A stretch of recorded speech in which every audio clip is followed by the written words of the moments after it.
दीपेंस welcome back to NT academy YouTube channel. हमें उम्मीद है कि आपको हमारे वीडियोस मिल रहे होंगे और आपको हमारे वीडियो पसंद भी आ रहे होंगे। अगर आपको हमारे वीडियो बहुत से विषयों पर पसंद आ रहे हैं तो प्लीज अपने सोशल मीडिया ग्रुप के अंदर शेयर कीजिए और उसे लाइक भी कीजिए ताकि हम ऐसे और बहुत सारे वीडियोस आपके लिए और आपके बच्चों के लिए बनाते रहें। आज मैं आपके सामने एक नया विषय लेकर आया हूँ। वो विषय है ऑनलाइन टीचिंग का। आज पेरेंट्स के अंदर, विद्यार्थियों के अंदर, टीचर्स के अंदर एक दुविधा है कि हमें ऑनलाइन पढ़ाना चाहिए या नहीं पढ़ना चाहिए, या नहीं पढ़ाना चाहिए, ये पढ़ना चाहिए या नहीं पढ़ना चाहिए। ये सबके अंदर एक दुविधा बनी हुई है, खास तौर से जब से ये लॉकडाउन हमारे अंदर, हमारे कंट्री के अंदर, पूरी दुनिया के अंदर आया हुआ है। कोरोना वायरस का जो संकट हमारे ऊपर घूम रहा है, उससे लेकर उससे जब तक कि हमारे पास ये जो मुसीबत आई हुई है, जो बीमारी फैल रही है, तब से पेरेंट्स के अंदर काफी परेशानी है कि हमें लॉकडाउन ऑनलाइन पढ़ना चाहिए या नहीं पढ़ना चाहिए। मैं सबसे पहले आपके सामने एक सवाल पूछना चाहूंगा पेरेंट्स से कि जब हमारी जिंदगी के सारे काम ऑनलाइन हो सकते हैं, चाहे आपका दूध लाना हो, चाहे आपकी बिस्किट लानी हो, चाहे आपके ट्रेन की टिकट बुक करनी हो, चाहे हवाई जहाज की टिकट बुक करनी हो, या आपकी कोई भी काम हो, आपके डॉक्टर्स को बुलाना हो, दुनिया का आपका हर काम अगर ऑनलाइन हो सकता है तो टीचिंग आपकी ऑनलाइन क्यों नहीं हो सकती है? मेरा सबसे पहला सवाल सारे पेरेंट्स से यही है कि अगर आपके सारे काम ऑनलाइन हो सकते हैं तो टीचिंग ऑनलाइन क्यों नहीं हो सकती है? हाँ, मैं देख रहा हूं, हम देखते भी हैं कि आज हमारे समाज के अंदर दो किस्म के ग्रुप हैं। पहला ग्रुप यह है कि जो ऑनलाइन टीचिंग को सपोर्ट करता है, दूसरा ग्रुप यह है जो ऑनलाइन टीचिंग को सपोर्ट नहीं करता है। उनका अपना अपना विषय है, उनकी अपनी अपनी जस्टिफिकेशंस हैं कि वो कहते हैं कि भाई, एक ग्रुप कहता है कि ऑनलाइन टीचिंग इसलिए करना चाहिए, एक कहता है ऑनलाइन टीचिंग इसलिए नहीं करना चाहिए। दोनों की कुछ बातें सही भी हैं और कुछ बातें गलत भी हैं। हम कुछ पॉइंट्स को देखेंगे। सबसे पहली चीज जो है, जो हम देखेंगे कि पेरेंट्स आज के जमाने में ऑनलाइन टीचिंग क्यों नहीं करना चाहते हैं। खास तौर पर लॉकडाउन से पहले, 19 तारीख से पहले, हमारे बच्चे वीडियोस यूट्यूब पे देखते थे। बहुत से बच्चों ने तो यूट्यूब पे वीडियो देख के काफी अपनी चीजें सीखी हुई हैं और उससे अपने सब्जेक्ट्स को उन्होंने पढ़ा है। खासकर बड़े बच्चे जो इंजीनियरिंग के बच्चे हैं और स्कूल्स के बच्चे भी, ऐसा नहीं है कि नहीं देखते हैं। आपके बच्चे कार्टून देखते हैं, सारी चीज देखते हैं, वो सारी चीजें बच्चे आपके एंजॉय कर रहे हैं। तो वाई कांट दे लर्न? आपके बच्चे मूवीज देख रहे हैं, तो बच्चे मूवीज देख रहे हैं, तो वाई कांट दे लर्न? वो जब सारी चीजें ऑनलाइन देख ही रहे हैं तो लेक्चर क्यों नहीं दे सकते हैं? बच्चे सीख क्यों सकते हैं? जब से लॉकडाउन हुआ है, आप देखेंगे अगर 19 मार्च से, तो पेरेंट्स के अंदर कुछ परेशानियां आई हैं। आप देखेंगे आज सबसे बड़ा जो पेरेंट्स के सामने जो मामला जो है, why parents are criticising the schools, classes, everyone, because of one very important factor, वो है फीस। और होना भी चाहिए, जरूरी भी है। आप देखेंगे कि लोगों की जॉब छूटे हैं, लोगों की दुकानें बंद हुई हैं, लोगों के अंदर कमाई नहीं है, तो फीस कैसे भरेंगे? पहले जाहिर सी बात है कि पेरेंट्स पहले अपना पेट भरेगा, कपड़ा पहनेगा, छत देखेगा, उसके बाद में अपने बच्चों को पढ़ाना देखेगा। पहले वो पढ़ाना नहीं देखेगा, जाहिर सी बात है, it's very very important. But those parents जो कैन अफोर्ड, दो पेरेंट्स अफोर्ड कर रहे हैं, वो भी ऐसी बातें कर रहे हैं कि आज ऑनलाइन पढ़ाई कुछ नहीं होती है। आज ऑनलाइन सिर्फ और सिर्फ पैसा कमाने के लिए कर रहे हैं लोग। दैट इज के स्कूल्स भी और क्लासेस भी, सारे लोग सिर्फ पैसा कमाने के लिए ऑनलाइन पढ़ा रहे हैं, फीस लेने के लिए। हालांकि ऐसा नहीं है। उनका एक और विषय है कि हर बच्चों के पास मोबाइल फोन नहीं है, वेरी इंपॉर्टेंट, एक सही विषय है आपका।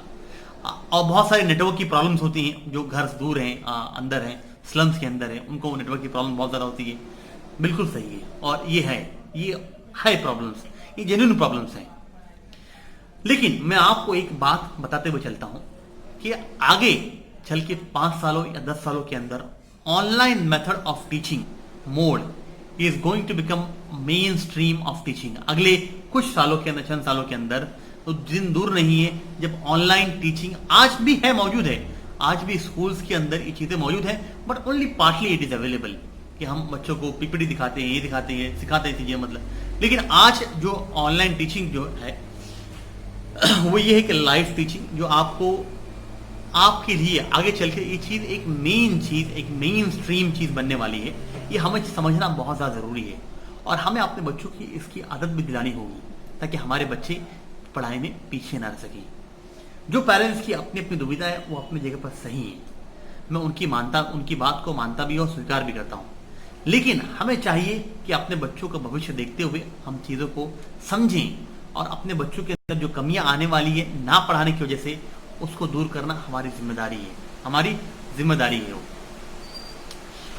अब देखेंगे कि जो लोग कहते हैं कि ऑनलाइन टीचिंग क्यों करना चाहिए, मैं बताऊं ऑनलाइन टीचिंग इसलिए करना चाहिए। देखिए, जो पेरेंट्स कहते हैं कि स्कूल और क्लासेस अपनी फीस लेने के लिए, जाहिर सी बात है कि हर एक ऑर्गेनाइजेशन को अपने आप को बचाना है और अपने आप को चलाना है, तो फीस लेना definitely is one of the motive, ये कोई झूठ बात नहीं है, हर एक चीज़ को चलाना है। बट सिर्फ और सिर्फ फीस लेना ही वहां पर कोई मोटिव नहीं है। आप समझिए बात को, ये कैसे है? आप देख सकते हैं कि बच्चों के अंदर पिछले 4 महीनों से बच्चों ने कोई किसी किस्म की पढ़ाई नहीं की है, बच्चों ने किसी किस्म की पढ़ाई नहीं की है और बच्चों के अंदर एक लर्निंग गैप क्रिएट हो रहा है। आप अगर रिसर्च के मुताबिक देखेंगे कि जिन बच्चों के अंदर एक लर्निंग गैप आ जाता है, बच्चों के अंदर लर्निंग गैप आता है, दोबारा उन बच्चों को पढ़ाई के ट्रैक पे लाना बहुत ही मुश्किल काम है। आपने शायद एक चीज़ देखी भी होगी अपने घरों के अंदर या अपने पड़ोस के अंदर या अपने मोहल्ले के अंदर कि जो बच्चों ने पढ़ाई छोड़ दी या 1 साल फेल हो गए, दोबारा उनके मनोबल को बढ़ाना, उनके कॉन्फिडेंस को लेकर आना एक मुश्किल काम होता है और बहुत से बच्चे इससे उभर नहीं पाते हैं। आप देख रहे हैं कि पिछले 4 महीनों से बच्चों ने कोई पढ़ाई नहीं की है। एक बच्चों के अंदर लर्निंग गैप क्रिएट हो रहा है, जो बच्चे पढ़े भी थे वो भी भूल जाएंगे। मतलब जो पेरेंट्स सोचते हैं सिर्फ और सिर्फ कि हमें अपने बच्चों को नहीं पढ़ाना चाहिए, ये बहुत बड़ी गलती कर रहे हैं। बच्चों के अंदर लर्निंग गैप क्रिएट करना, इसका मतलब ये होता है कि हम उनकी लर्निंग एबिलिटी को किल कर रहे हैं। ये हमारे बच्चों के लिए अच्छी चीज नहीं है।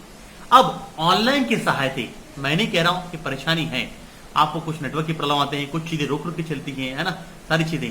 लेकिन अगर आपका बच्चा ऑनलाइन के जरिए से कुछ चीजें भी सीखता है, कुछ होमवर्क लेता है, कुछ पीडीएफ लेता है, कुछ घर पे पढ़ाई भी कर रहा है, तो ये चीजें आपके बच्चे के लिए बहुत ज्यादा अच्छी है, आपके बच्चे के लिए फायदेमंद है, बनिस्बत कि आप अपने बच्चों को कुछ भी ना पढ़ाएं। तो ये जो फैक्टर जो है, जो ग्रुप कहता है कि ऑनलाइन पढ़ाना चाहिए, उसका जो मेन रीजन एक है, ये है कि बच्चों के अंदर लर्निंग गैप को हमें क्रिएट नहीं होने देना है। हमें अपने बच्चों के अंदर लर्निंग गैप क्रिएट नहीं करना, that is very very important. ये फर्स्ट रीजन है।